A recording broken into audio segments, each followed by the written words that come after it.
بسم الله الرحمن الرحيم الحمد لله رب العالمين اللهم صل وسلم وبارك على محمد وعلى آل محمد اللهم انفعنا بما علمتنا وعلمنا ما ينفعنا وزدنا علما وبارك لنا في علمنا وارزقنا الإخلاص في القول والعمل كاملا وعلما نافعا لا ينسى وتوفيقا دائما وصحة ويقينا وعافية اللهم افتح لنا كل خير ويسر لنا كل أمور اللهم انصر المجاهدين وارحم المستضعفين ودمر أعداء الدين واطمس على أموالهم آمين يا رب العالمين. Alhamdulillah kaum muslimin rahimakumullah, kita lanjutkan kajian kitab Al-Jami' As-Shaghir karya As-Suyuti wafat tahun 911 Hijriah rahimahullah ta'ala, dan kita sudah sampai pada hadis 4091 masih pada huruf kha. Faqala al-muallif rahimahullah ta'ala wa nafa'ana bihi wa bi'ulumihi fid darain amin. Ruya diriwayatkan bahwasanya Nabi Shallallahu Alaihi Wasallam bersabda, khairu sebaik-baik nisa'i wanita ummati dari umatku adalah asbahuhunna yang paling cakap dari mereka wajhan wajahnya, wa aqalluhunna dan paling sedikit dari mereka mahran akan maharnya. Hadis ini dhaif, bahkan kata Syekh Albani hadis ini palsu. Sebaik-baik wanita umatku adalah yang cantik, karena dengan sebab cantik menyebabkan suaminya ini sudah cukup dengannya sehingga tidak melihat kepada yang lain. Itu maksudnya. Adapun paling sedikit maharnya, ini kita temukan hadis yang sahih bahwasanya wanita yang sedikit mahar itu adalah baik, menunjukkan berkah. Rasulullah Shallallahu Alaihi Wasallam bersabda, mu'natan a'dhamun nisa'i barakatan aisaruhunna mu'natan. Wanita yang paling besar berkahnya adalah yang paling ringan bebannya. Nah, mahar ini termasuk beban, termasuk juga nafkah kepada istri. Itu kalau bebannya sedikit, ya tidak banyak mengeluarkan nafkah untuk istrinya. Nah, ini adalah wanita yang berkah. Ini hadis disahihkan oleh Hakim dan disahihkan oleh Al-Dhahabi pula.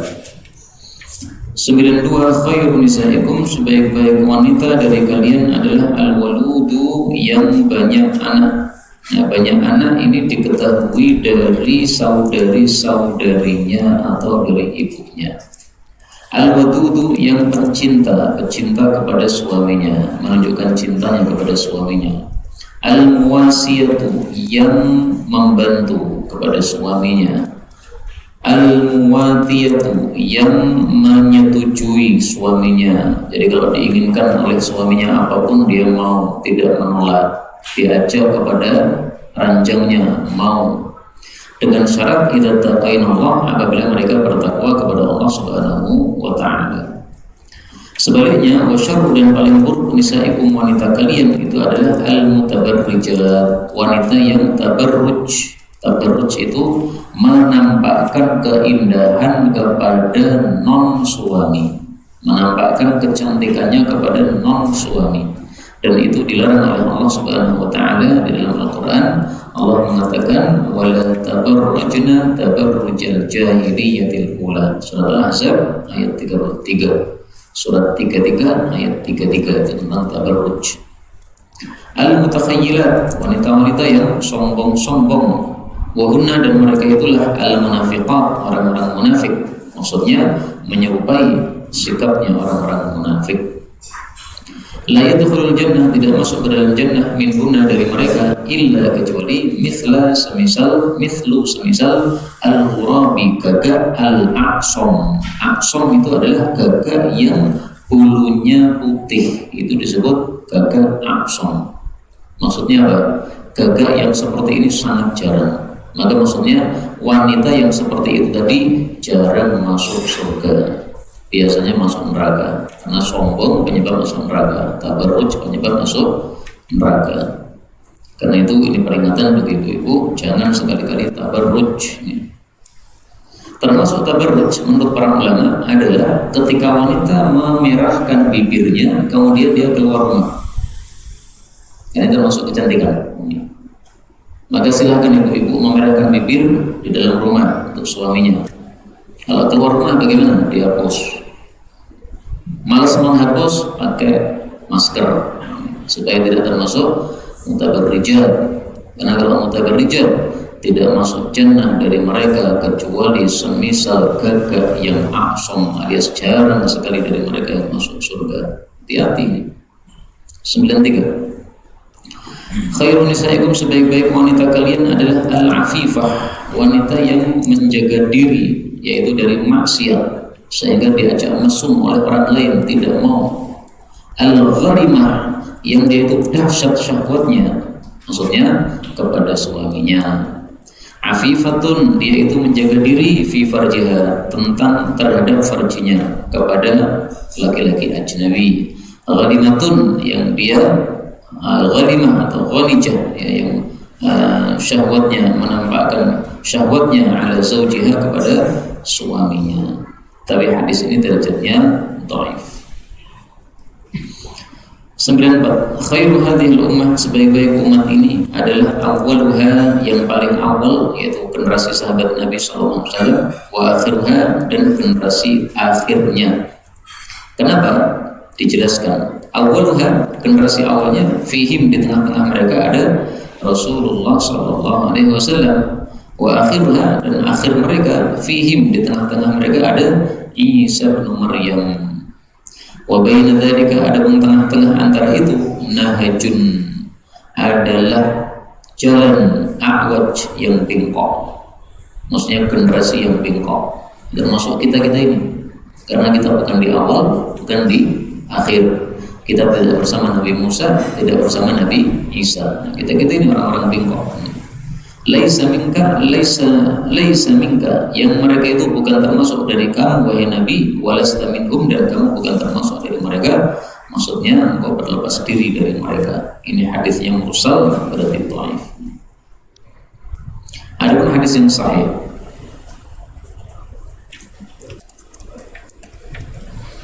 Rasulullah SAW bersabda,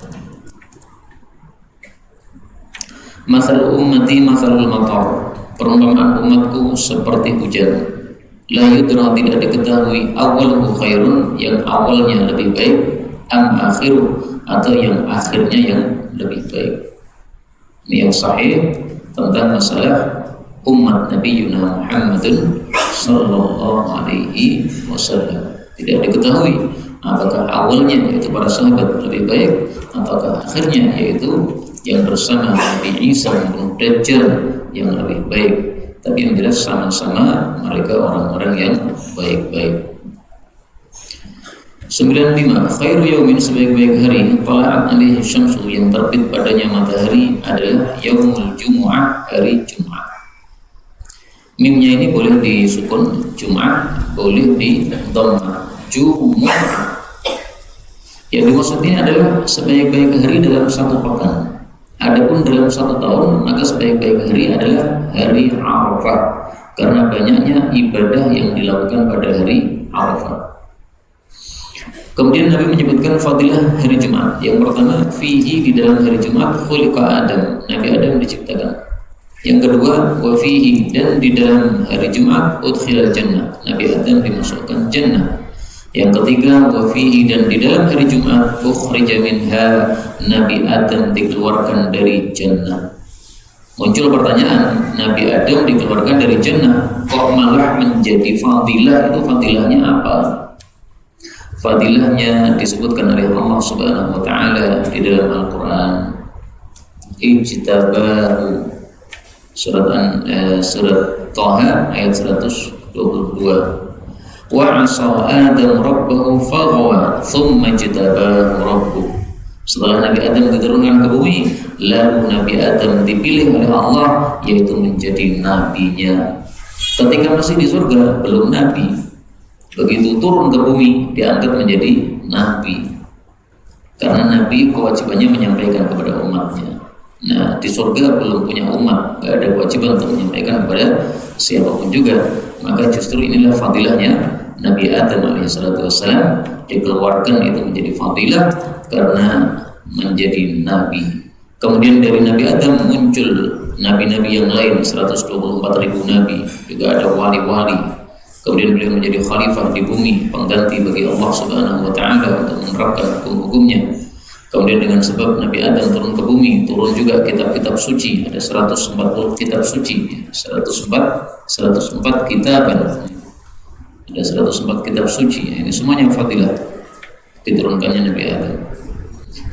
Kemudian fadilah yang keempat, wala taqumu sa'ah, dan tidak tegak hari kiamat illa fi yaumil jum'ah, kecuali juga pada hari Jumat. Fadilahnya apa? Hari kiamat menyebabkan orang-orang baik masuk surga. Ini fadilah. Maka kiamat itu mengerikan, jelek, tetapi akhirnya adalah baik bagi orang-orang yang beriman. 96, khairu yaumin, sebaik-baik hari talat fihi syamsu, yang terbit padanya matahari. Kalau yang tadi talat alaihi, kalau di sini talat fihi. Yaumul Jum'ah adalah hari Jumat.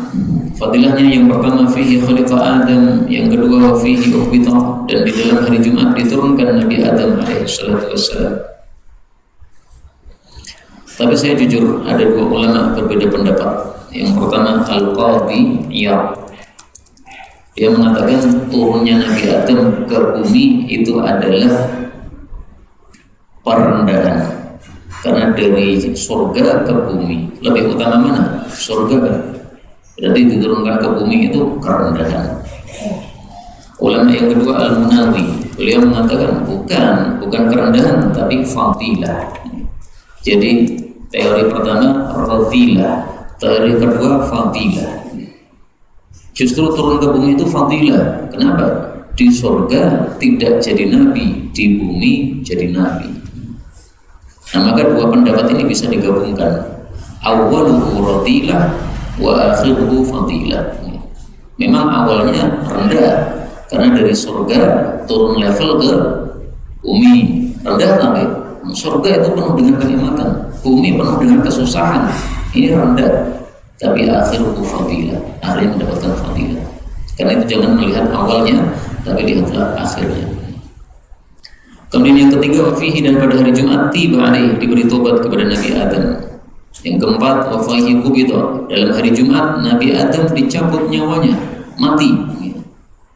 Terus fadilahnya apa? Mati. Ya, karena kalau mati masuk surga lagi, balik lagi, fadilah lagi.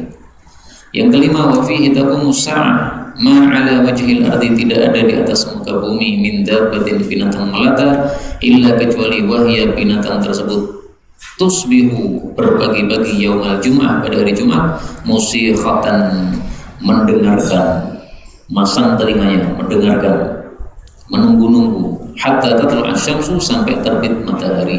Kenapa? Syafaqan, karena takut terhadap minas sa'ah, terhadap kiamat. Illa bena Adam, kecuali manusia. Hari Jumat tidak takut, ya.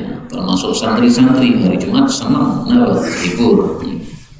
Wafihi, dalam hari Jumat sa'atun, ada satu waktu, la yusadifuha, yang tidaklah bertepatan dengan waktu tadi, abdun, seorang hamba mukminun yang beriman, wa huwa fi shalah, sementara dia sedang salat. Salat di sini maksudnya doa. Sementara dia sedang berdoa, yas'alullah syai'an, yang minta kepada Allah sesuatu, illa a'tahu iya, kecuali Allah berikan kepadanya. Ini yang disebut sebagai sa'atul ijabah, waktu dikabulkannya doa pada hari Jumat. Sa'atul ijabah pada hari Jumat ini waktunya sangat sedikit. Makanya di sini Nabi mengatakan sa'atun, ya, ada tanwinnya. Tanwin ini berarti isimnya nakirah.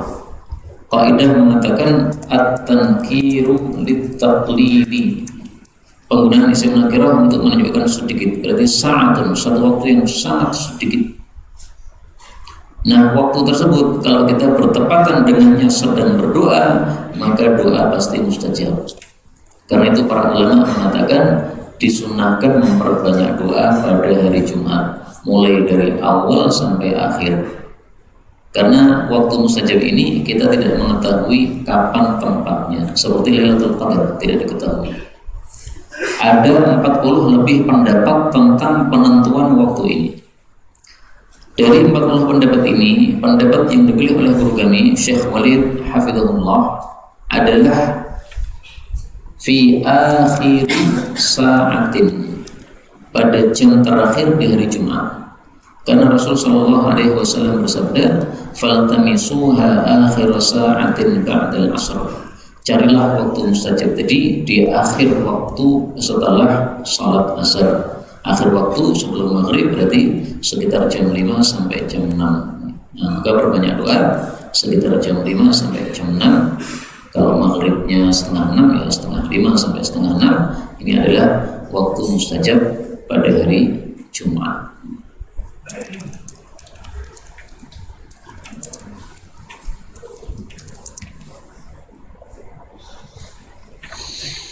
Sembilan tujuh.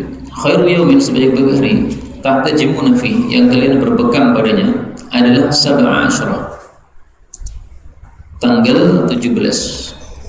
17 ini maksudnya dari bulan Arab. Wa tis'a asyara, dan tanggal 19 dari bulan Arab. Wa ihda wa ishrin, dan tanggal 21 dari bulan Arab. Maksudnya dipilih salah satu hari ini. Wa ma marartu, dan tidaklah saya melewati bimalain, sekelompok minal malaikah, dari para malaikat, lailata usriya bi, pada saat Isra, illa qalu, kecuali mereka mengatakan, alaika lazimilah bil hijamati, berpegang ya Muhammad, wahai Nabi Muhammad sallallahu alaihi wasallam. Hadis ini menunjukkan fadilah pegang. Hadis ini derajatnya disahihkan Suyuti, juga disahihkan Albani, tapi didhaifkan oleh guru kami Syekh Mustafa Al-Adawi. Jadi derajatnya diperselisihkan oleh para ulama rahimahumullah ta'ala.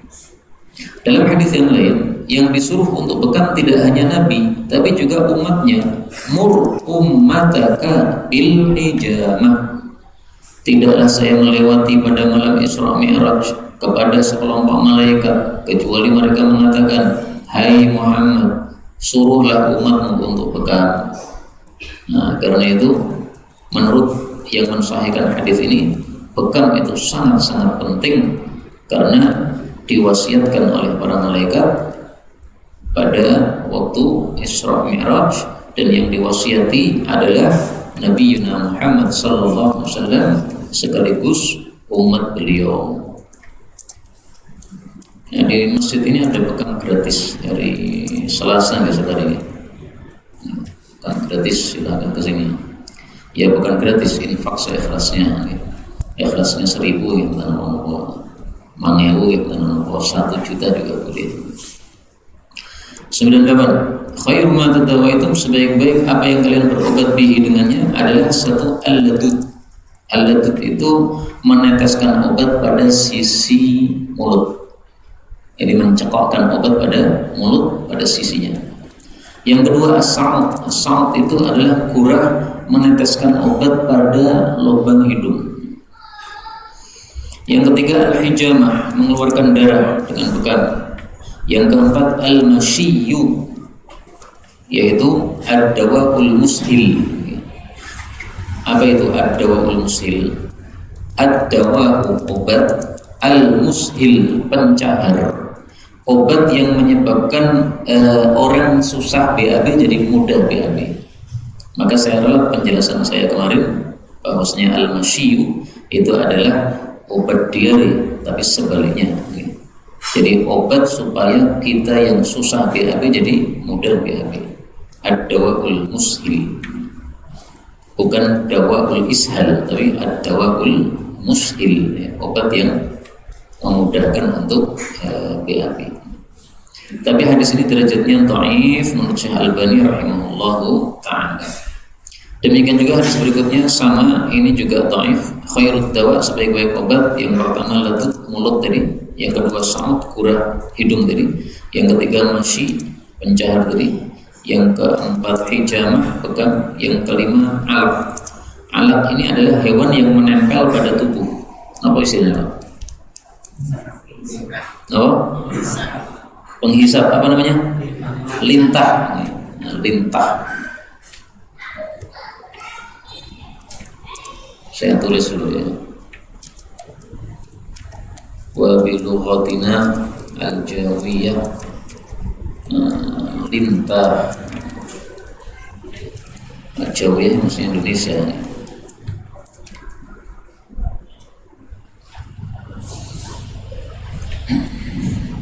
Hadis ini juga dhaif.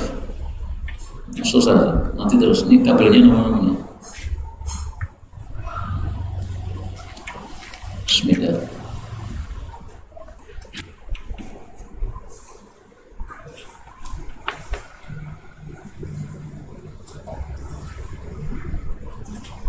Sambung.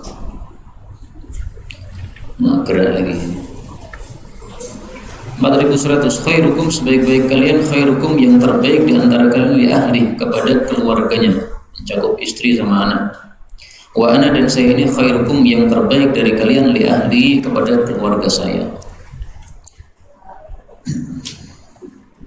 Mau diganti dulu.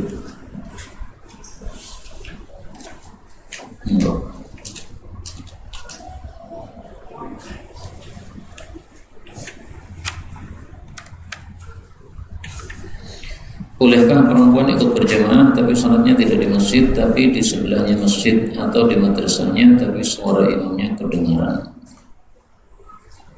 Ya, ada syaratnya.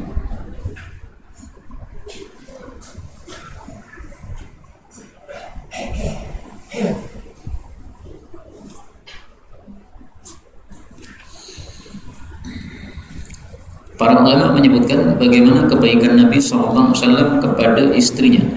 Pertama, beliau mengajak putri-putri Ansor untuk datang ke rumahnya supaya menemani Aisyah bermain, karena Aisyah istri Nabi masih kecil waktu itu. Aisyah kalau memberikan sesuatu kepada Nabi SAW, maka Nabi pasti mau, tidak menolak, selama tidak haram ya. Aisyah kalau minum, maka Nabi minum di tempat mulutnya Aisyah pada gelas tadi. Dilihat oleh Nabi, mana bekas minuman mana, dipaskan. Nabi mencium Aisyah padahal sedang puasa. Nabi membiarkan Aisyah melihat orang-orang Ethiopia bermain pedang pada hari raya Idul Fitri. Kemudian Nabi mengajak Aisyah untuk lomba lari dalam safar 2 kali. Yang pertama Nabi menang, yang ketiga Nabi kalah. Kemudian Nabi mengatakan hadhihi bitilka, ini balasan yang kemarin. Maksudnya apa? 0-0. Dulu saya menang, sekarang kamu menang. Nah, ini Nabi SAW balapan lari sama Aisyah. Akhirnya kalah karena setelah tua jadi agak gemuk. Kemudian Nabi berbarengan keluar rumah untuk menghadiri undangan, cepat-cepatan datangnya. Nah, ini semuanya adalah contoh-contoh kebaikan Nabi SAW kepada istrinya Aisyah dan yang lain-lain. Nah, saking mudahnya Nabi sama istri itu, sampai istrinya itu sama beliau itu agak dalam tanda petik kurang sopan. Contoh kurang sopannya, yurajinahu, mereka menjawab ucapan Nabi SAW, tidak munduk-munduk tapi malah menjawab. Kemudian kadang-kadang menghijroi Nabi, meninggalkan Nabi SAW dari siang sampai malam. Kemudian pernah ada seorang istri Nabi mendorong Nabi pada dada beliau sehingga ibunya marah kepada anaknya tadi. Jangan begitu. Maka Rasulullah mengatakan, biarkan. Mereka itu melakukan yang lebih dahsyat daripada itu kepada saya. Saya juga tidak marah. Tapi ini dibaca dalam kitab Ihya Ulumuddin ya. Dan kata Ihya Ulumuddin ini beberapa hadisnya dhaif. Nah, sehingga sejarah-sejarah gini ini belum tentu sahih. Tapi bahwasanya istri-istri Nabi agak berani kepada Nabi, ini hadisnya sahih, banyak kita temukan dalam hadis sahih. Adapun yang rinci-rinci seperti ini, nah, silakan diteliti lagi ya. Kemudian Aisyah radhiyallahu anha pernah bertengkar bersama Nabi, ya, bertengkar dalam tanda kutip ya, sehingga Abu Bakar datang dijadikan oleh Nabi sebagai hakim. Nah, Abu Bakar ingin memarahi Aisyah, maka Rasul sallallahu alaihi wasallam melarangnya. Jangan, saya ingin kamu jadi hakim, bukan untuk memarahi Aisyah. Akhirnya Abu Bakar keluar. Ini diriwayatkan oleh Tabarani. Kemudian Aisyah pernah marah kepada Nabi sampai mengatakan, antal ladzi tas'umu annaka nabiyullah. Anda itu kan yang disebut Nabi kan? Maka Rasulullah SAW tersenyum, tidak marah. Ini diriwayatkan oleh Abu Ya'la dalam musnadnya. Ini semua cerita-cerita ini tidak saya cek kebenarannya, karena ini hanya bicara masalah sirah, dan masalah sirah itu dimudahkan oleh para ulama rahimahullahu ta'ala, tidak seperti hukum ya. Kalau hukum harus kita cek betul-betul kesahihannya. 4101, khairukum, sebaik-baik kalian, khairukum linnisa, yang terbaik kepada para wanita, yaitu kepada istrinya dan anak-anaknya yang wanita dan saudara-saudarinya dan seterusnya. 102, khairukum li ahli, sebaik-baik kalian yang baik kepada keluarganya, wa ana khairukum li ahli, dan saya yang terbaik kepada keluarga saya. Ma akraman nisa, tidaklah memuliakan wanita illa karim, kecuali orang yang mulia. Wala ahanahunna, tidaklah menghinakan wanita illa laim, kecuali orang yang rendah. Hadis ini dikatakan palsu oleh Syekh Albani. Khairukum, sebaik-baik kalian adalah man, orang yang at'amat ta'am. 1, memberi makan makanan. 2, raddas salam, menjawab salam. Hadis ini merupakan jawaban dari pertanyaan, ya Rasulullah, ayyul islami khair, Islam apa yang terbaik? Beliau katakan 2. Yang pertama, kasih makan. Maka Jumat berkah ini termasuk at'amat ta'am, baik, tidak ada masalah. Adapun yang mengatakan Jumat berkah bid'ah, maka ini tidak sesuai dengan apa yang dilakukan oleh sahabat-sahabat Nabi SAW. Mereka suka ngasih makanan, dan ada seorang perempuan di masa Nabi yang hari Jumat selalu masak untuk sahabat-sahabat yang pulang dari Jumatan. Tidak ada masalah. Memberi makan kepada siapa? Ya, kepada tamu, kepada tetangga, kepada kerabat, kepada orang miskin, pokoknya memberi makan. Kalau raddas salam, menjawab salam, wajib ini. Kalau memberi makan, ini hukumnya 2. Kalau orangnya terpaksa, kepepet, maka hukum ngasih makannya adalah wajib.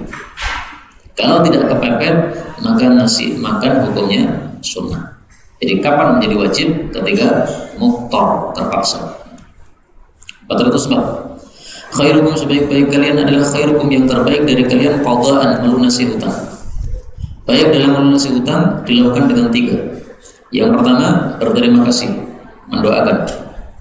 Yang kedua, jangan ditunda-tunda. Kalau sudah ada duit, segera dilunasi meskipun belum jatuh tempo. Yang ketiga, tambahi ketika melunasi. Utang 1 juta, tambahi 1.100.000. Tapi jangan diakatkan di awal. Kalau diakatkan di awal, maka berdosa. Rasulullah SAW bersabda, jazaa'us salaf, tiada lain balasan bagi utang adalah alhamdu, memuji, berterima kasih kepada orang yang meminjami, wal wafa, dan menunaikan atau membayarkan secara sempurna. Hadis riwayat Nasa'i sahih. 4105, khairukum li ahli min ba'di, sebaik-baik kalian adalah yang terbaik kepada keluarga saya, ahlul bait Nabi, setelah mati saya. Ini para sahabat Nabi rata-rata mereka baik kepada keluarga Nabi SAW. Ada sebagian kecil sahabat Nabi yang tidak baik kepada ahlul bait Nabi SAW, tapi bisa dihitung ya, rata-rata mereka baik. Ini akidah kita Ahlus Sunnah wal Jamaah. Nah, orang-orang Syiah sebaliknya, rata-rata sahabat memusuhi ahlul bait Nabi setelah Nabi wafat. Ini enggak benar. Yang benar adalah rata-rata atau hampir semua sahabat baik kepada ahlul bait Nabi sallallahu alaihi wasallam.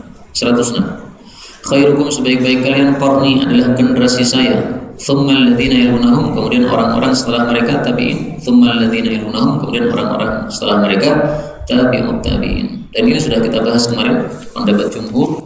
Ini berlaku untuk semua sahabat Nabi. Arab Badui lebih utama daripada Imam Malik. Pendapat Ibnu Abdil Bar dan beberapa ulama yang lain termasuk Al-Munawi, beliau mengatakan bahwa bisa saja sebagian tabi'in atau tabi'ut tabi'in lebih utama daripada sebagian sahabat Nabi.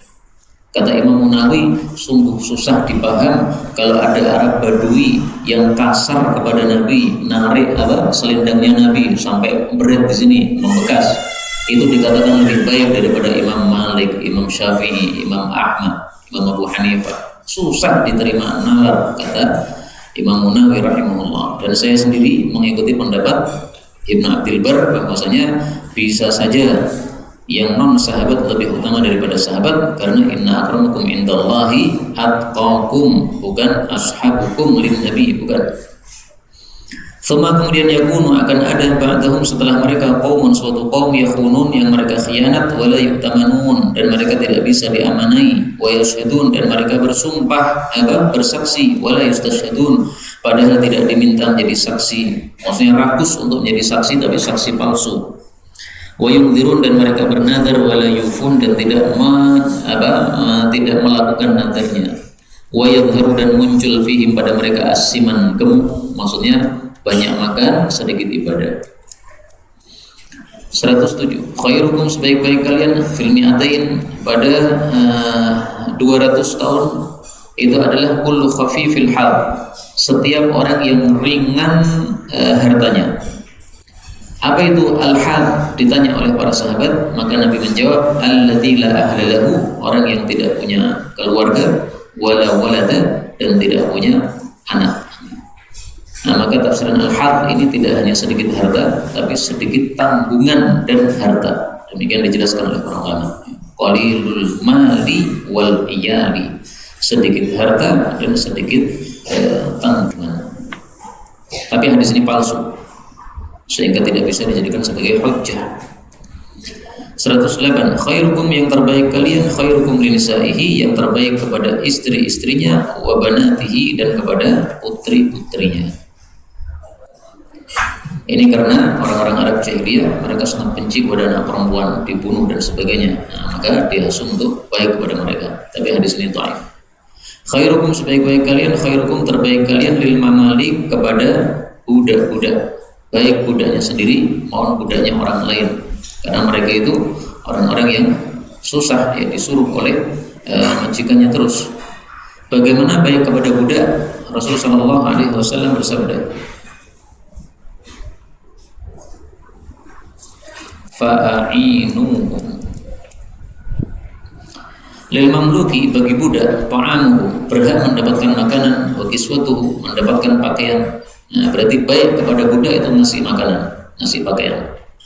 Wala yukallaf illa ma yutik, jangan kasih beban kecuali yang dia mampu. Nomor 3, ngasih pekerjaan yang mampu, jangan dibebani yang berat. Fa in kallaftumuhum fa'inuhum, kalau membebani yang berat maka dibantu. Yang keempat, wala tu'adzibu, jangan menyiksa. Yang kelima, nah ini baik kepada budaknya, ngasih makan, ngasih pakaian, jangan membebani, membantu, jangan menyiksa. Hadis riwayat Ibnu Hibban sahih. Terakhir pada pertemuan kali ini, khairukum, orang yang terbaik dari kalian adalah al-mudafi, orang yang membela an asyiratihi, kepada kabilahnya, malam yatham, selama dia tidak sampai berbuat dosa. Hadis ini derajatnya dhaif, bahkan kata Syekh Albani palsu. Tetapi meskipun demikian isinya sahih, bahwasanya orang yang terbaik atau termasuk orang yang terbaik itu adalah yang bermanfaat kepada keluarganya, termasuk asyirahnya. Kenapa? Karena Rasulullah SAW bersabda, khairul ashabi, sebaik-baik sahabat, indallahi, di hadapan Allah, khairuhum li sahibi, yang terbaik kepada sahabatnya. Wa khairul jiran, dan sebaik-baik tetangga, indallahi, di hadapan Allah, khairuhum li jari, yang terbaik kepada tetangganya. Nah, maka asyirah ya termasuk tetangga, termasuk sahabat, ya sama semakna dengan itu. Nah, maka yang terbaik kepada mereka berarti apa? Itu adalah yang terbaik. Dan ini hadisnya sahih yang saya tampilkan ini. Kemudian malam ya'sam, selama dia tidak berbuat dosa. Artinya jangan sampai membantu kerabat, membantu asyirah tapi melampaui batas. Kerabatnya salah dibela, ini dosa, nggak boleh. Karena itu orang-orang jahiliyah dulu mereka punya kaidah, unsur akhaka zaliman au mazluman, bantulah saudaramu, tolonglah saudaramu, baik dia zalim maupun dia terzalimi, baik dia salah maupun dia benar, pokoknya saudaramu kamu bantu. Nah ini termasuk ya'fam, ini dosa begini nih. Kalau mau menolong itu yang terzalimi saja. Orang yang zalim jangan ditolong. Orang zalim kalau dibantu gimana? Nah, ini kalimat jahiliyah, unsur akhaka zaliman aw madluman, dipakai oleh Rasulullah sallallahu alaihi wasallam, tetapi dirombak maknanya oleh beliau. Beliau mengatakan unsur akhaka zaliman aw madluman, tolonglah saudaramu baik zalim maupun terzalimi. Maka para sahabat bertanya, kaifa ansuruhu zaliman? Bagaimana saya tolong padahal dia zalim? Maka beliau mengatakan tahjuzuhu 'anil zulmi, kamu halangi dia dari kezaliman. Fa inna dzalika nasruh, itulah cara menolong dia. Hadis riwayat Bukhari. Nah, jadi ini ungkapan jahiliyah, unsur akhaka zaliman aw madluman, tapi maknanya dirombak oleh Rasulullah sallallahu alaihi wasallam. Makanya para ulama mengatakan adat jahiliyah itu dibagi 3. Yang pertama, adat jahiliyah yang mansukhah, dihapus oleh Islam. Contohnya apa? Contohnya adalah nikahnya satu wanita dengan banyak laki-laki. Jadi kalau kita ada poligami, mereka ada poliandri. Jadi suami 5 boleh, istri 1 nggak apa-apa. Itu dulu ada di zaman jahiliyah, dihapus oleh Islam.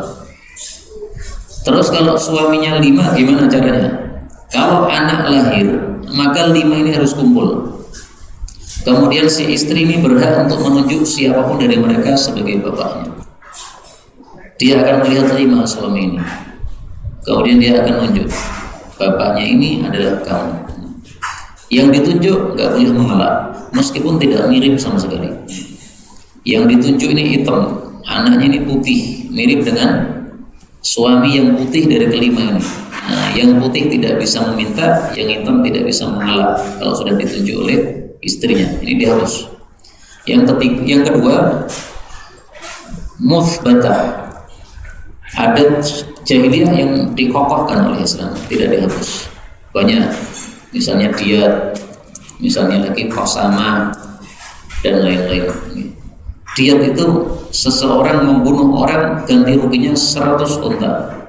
100 unta itu dapatnya dari mana? Itu yang menetapkan pertama kali adalah Abdul Muttalib, ketika dia sudah bernazar untuk membunuh anaknya yang terakhir yaitu Abdullah. Tapi semuanya nggak setuju. Nah akhirnya diganti dengan apa? 100 ekor unta dalam cerita yang panjang itu. Nah maka diat ini diambil dari adat jahiliyah Abdul Muttalib, diterima oleh Islam. Yang ketiga adalah muslahah, adat jahiliyah yang dirombak, diperbaiki oleh Nabi SAW. Nah maka ada yang mansukhah, dihapus, ada yang muthbatah, yang diterima, ada yang muslah, yang diperbaiki tadi. Ini yang dapat kita pelajari pada pertemuan kali ini. Betul dari Allah Subhanahu wa taala. Kalau pun ada salahnya, astaghfirullahaladzim wa lakum. Walhamdulillahirabbil alamin. Monggo. Iya. Pakaian wanita sekarang bukan kamu beragam. Iya. Ya pakaiannya untuk beragam. Mas tidak. Iya. Itu yang bagaimana yang saya mintakan itu sudah beragam. Pakaian wanita menarik sekarang ini. Apakah itu sudah termasuk tabarruj? Allah mengatakan pada surat Ahzab ayat 33, jangan tabarruj dengan tabarruj jahiliyah. Apa tabarruj jahiliyah? Kita lihat tafsir Ibnu Abi Zamanin. Ternyata beliau tidak menyebutkan tafsir Haumat saja. Tafsir Haumat ini tafsir ulama Syam, ringkas tapi biasanya jelas. Wala tabarrujna la tubdina, jangan menampakkan az-zinata, perhiasan, al-wajib satruha, yang wajib untuk ditutupi. Ini tafsiran dari beliau. Ada lagi Awdhut Tafasir, ini tulisan beberapa ulama. Apa beliau mendefinisikan tabarruj? Nah, tidak disebutkan lagi. Ini at-tabarruj, at-tabakhtur, berjalan dengan sombong, wa idharuz zinah, menampakkan perhiasan, wal mahasin, dan keindahan atau kecantikan. Nah pertanyaannya, apakah baju yang bagus-bagus itu sudah termasuk Izharul Mahasin? Bisa dibaca buku yang ditulis oleh teman kami Ustaz Uthman Zahid, judulnya adalah Hijabul Mar'atil Muslimah. Hijabu Al-Mar'ah. Ringkasnya dari tulisan beliau, itu tidak termasuk tabarruj apabila sudah memenuhi syarat bajunya wanita muslimah. Oh, enggak ketemu ya tulisannya di mana dulu. Baik, nanti saya cari lagi ya tulisan beliau. Jadi yang pertama, syaratnya harus menutupi seluruh aurat. Kalau menutupi sebagian aurat itu masih tabarruj. Yang kedua, harus longgar. Kalau ketat sehingga menampakkan lekuk tubuh, ini masih tabarruj. Yang ketiga, harus tebal. Kalau tipis sehingga yang bagian dalam terlihat nerawang, itu masih tabarruj. Di tiga ini. Maka kalau tiga ini sudah terpenuhi, meskipun indah, menarik, tidak ada masalah. Salah satu yang menguatkannya adalah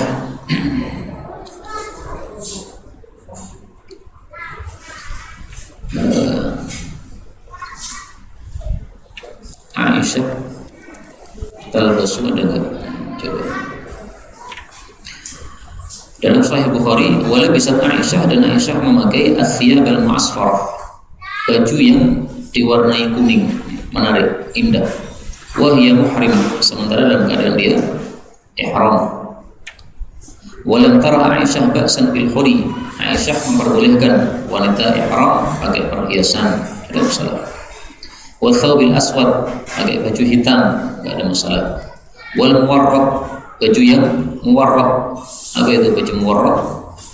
Al muwarraq al masbuh, yang dicelup ala launil warq, dengan warna mawar, menarik. Jadi warna kuning muasfar atau merah ya, dan warna muwarraq, ini warna mawar juga tidak ada masalah.